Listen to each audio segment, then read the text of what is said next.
موږ وګورو د افغانستان د جګړې اساسي هغه لویې غوښتنې چې دي دا له امریکایانو سره دي او دغه سوله هغه وخت تحقق مومي چې امریکایانو سره مستقیما د افغانانو چې د جګړې یو طرف ده چې هغه طالبان دي هغه وخت نتیجې ته رسیږي چې مستقیما له امریکایانو سره دوی کیني او خبرې ورسره وکړه د افغانستان حکومت د سولې شورا هغه واک نه لري چې مثلا که چیرې طالبان د سولې شورا سره کیني یا د سولې شورا منځګړیتوب وکړه لومړی خو د سولې شورا د یو منځګړي رول نشي لوبولی ځکه دوی یو منځګړي نه دي او د یو حکومت لخوا مثلا یو حکومتي نهاد ده او ټول مسایل د حکومت په اختیار کې دي او د حکومت لخوا پر مخ وړل کیږي هغه وخت دا خبرې نتیجه ورکوي او هغه وخت موږ یو نتیجې ته رسیږو د سولې په خبرو کې چې امریکایان هغه غټو د سولې په اړوند هغه غټو ټکیو ته له طالبانو سره توافق ته ورسیږي چې هغه د افغانستان کې د امریکایانو د حضور پای ته رسول او همدارنګه په افغانستان کې مثلا د دوی د اډو نشتون او همدارنګه په افغانستان کې د یو قوي اسلامي حکومت یا د اسلامي نظام رامنځته کول دي زه فکر کوم چې دا د سولې شورا له واک نه او له اختیار نه او د دوی له جوړښت نه ډېره لوړه خبر ده ځکه د سولې شورا ګورئ زه داسې وایم د سولې شورا هېڅکله نشي کولی چې دوی امریکایانو ته قناعت ورکړي یا نشي په دوی باندې په امیر باندې هېڅ مادون هېڅکله نشي کولی چې امر وکړي ځکه له شکه پرته ځکه د دوی امیر ده چې د دوی ټول تسهیلات او د دوی ټولې چارې د هغو په اختیار کې دي دوی ته معاش او اعاشا او اباطه دا ټول د امریکایانو لخوا ورکول کیږي نو هغه وخت موږ سولې ته رسیږو چې امریکایان دلته توافق ته ورسیږي ډېره زیاته مننه پخوانی جعفري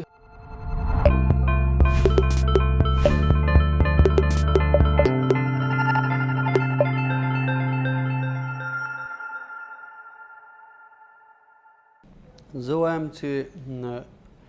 په فرعي مسایلو کې کیدای شي د افغانستان حکومت واک د سولې ولري خو په لویو مسایلو کې لکه د امریکا وتل له افغانستان نه او همدارنګه مثال په د افغانستان په حکومت کې طالبانو ته یو لویه برخه ورکول دا د افغانستان د حکومت او د سولې شورا له توان نه ځکه لوړ دي ځکه ګورئ موږ تاسې وکتل قیصاري د یوې ولسوالۍ امنیه قمندان وی افغان حکومت په خلاف عمل په خلاف کارو باندې راوست زندان ته واچو شپږ ولایتونه پې سقوط سول که چیرې دلته د افغانستان د حکومت وړتیا په دې اندازه وي چې یو د امنیه قمندان نشي راوستی د یوې ولسوالۍ امنیه قمندان نشي کولی چې ایسته کړي یو والي نشي ایسته کولی څنګه به وکولی شي یو لویه ډله چې دلته جګړه کړې ده له ډېرو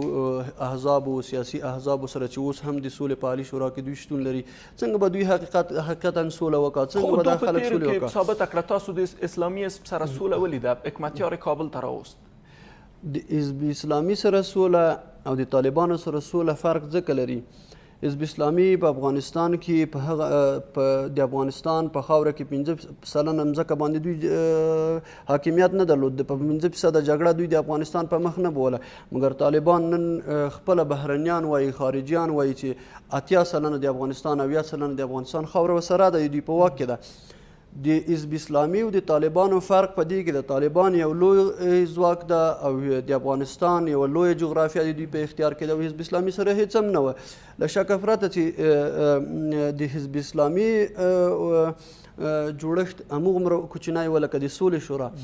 او سولې شورا وکولی شوه چې حزب اسلامي راولي طالبان کومې قربانۍ چې ورکړي دي طالبانو او د دوی جوړښت کوم چې ده او دوی په افغانستان په څومره خاوره باندې چې دوی نفوذ لري هېڅکله د سولې شورا د دوی له غوښتنو نه نشي وتلی او نه پوره کولی شي ځکه موږ او تاسو ما مخکې هم درته ویلې چې یو حکومت یو نظام چې مثلا یو د خپل یو وړ چارواکی چې د ولسوالۍ امنیه قمندان وي مثلا په شپږ ولایتونه په هغه باندې سقوط سي نو د طالبان به څنګه راولي دلته سوله هغه وخت راځي که چیرې د سولې شورا محترم غړي د سولې شورا محترم رئیس د درنشاه رئیس که چیرې ځان ونه غولوي او رښتیا غواړي افغانان وي او سولې ته لیوال وي او سولې ته لیوالتیا ولري مهرباني دې وکړه د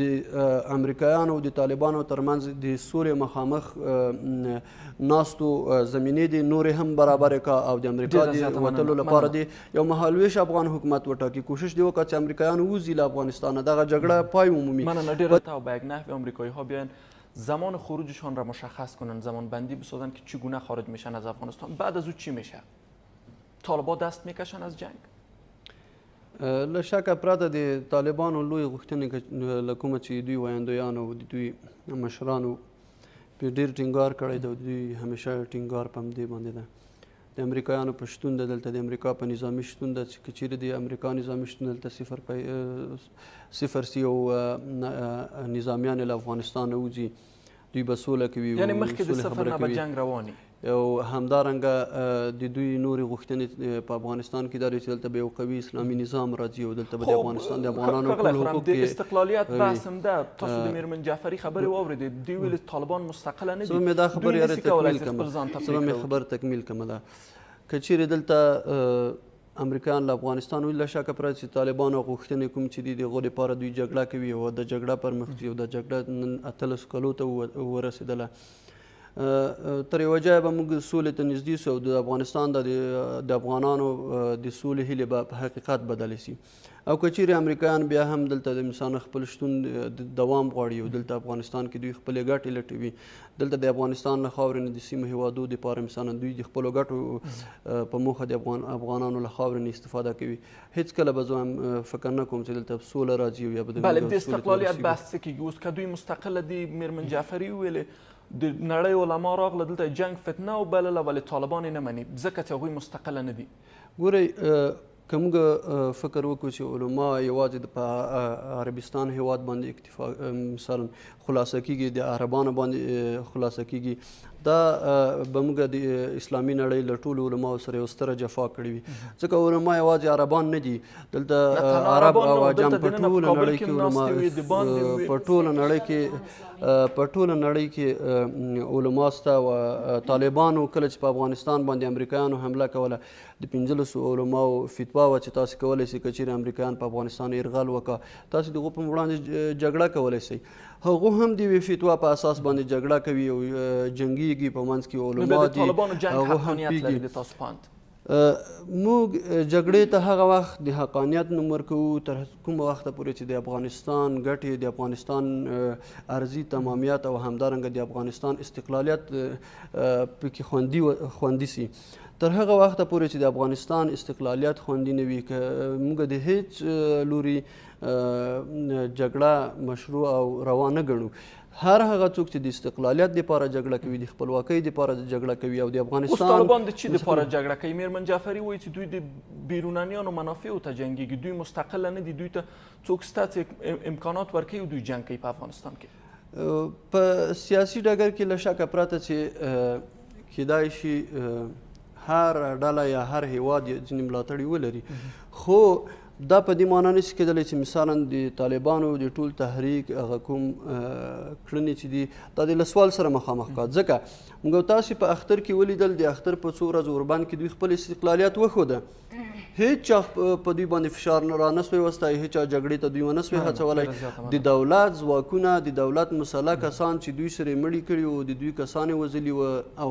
د دوی ملګري یې وژلي وه، هغو سیمو ته لاړله چې هغلته د دوی تګ له امکان نه لرې خبره وه. همدغه د استقلالیت د دوی د استقلالیت یو لوی ثبوت ته د موږ تاسو ته وړاندې